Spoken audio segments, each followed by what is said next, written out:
Ni ripoti za Ayo TV kutokea Mahakama Kuu ya Tanzania, masjala ndogo ya Dar es Salaam, ambayo imeahirisha kesi ya uhaini ambayo inamkabili mwenyekiti wa Chadema Tundu Antipas Lissu hadi hapo kesho kwa ajili ya kuendelea na hatua ya ushahidi. Sababu za kuahirishwa kwa kesi hii leo ilitarajiwa kuendelea kwa shahidi wa 12 wa upande wa Jamhuri baada ya shahidi wa 11 P7 kumaliza ushahidi wake.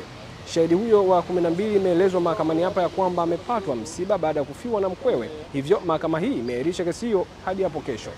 Shahidi wa 11 wa upande wa Jamhuri P7 ametoa ushahidi wake mbele ya jopo la majaji watatu akiongozwa na Jaji Dunstan Ndunguru, ambapo aliongozwa na mawakili wa serikali na kisha baadaye kuulizwa na kuhojiwa maswali ya dodoso na mwenyekiti wa Chadema Tundu Lissu anayejitetea mwenyewe katika kesi hii ya uhaini yenye nambari 1965 ya mwaka 2025.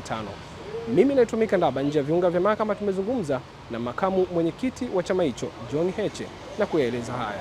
Hii kesi itatusaidia kwenye mambo mengi sana na inasaidia nchi kwenye mambo mengi, ikiwemo kuonesha haja ya reforms za haraka. Tulikuwa tunataka reforms za uchaguzi, reforms za kikatiba, lakini sasa inatuambia tunahitaji reforms mpaka kwenye mifumo yote ikiwemo mahakama ya nchi hii, ofisi ya DPP.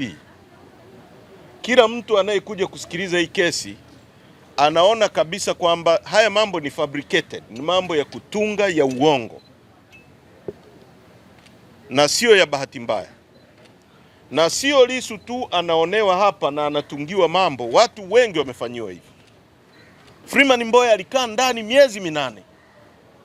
Alafu wanakuachia tu, they are getting away. Hakuna consequence ambazo mtu wa upande wa DPP anachukua kwa kufanya fabrication ya mambo kama haya.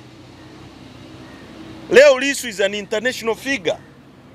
Kwa kushtakiwa tu kwa kesi ya uhaini, kama watu huko kwingine kwenye nchi zinazofuata sheria wangekuwa hawajui kwamba huku kuna kesi za uongo, za kutunga, za kubambikiza, unaweza ukazuiwa hata kwenye nchi nyingine usiingie, kwa sababu tu mtu amekaa nyumbani kwake na shibe na mke wake au kwenye ofisi yake anatunga kesi, anamshikilia mwenyekiti wetu miezi 10, anaharibu muda wake wa kufanya kazi, anaharibu nafasi ya chama chetu kufanya shughuli zake kwa sababu kiongozi wetu yuko ndani.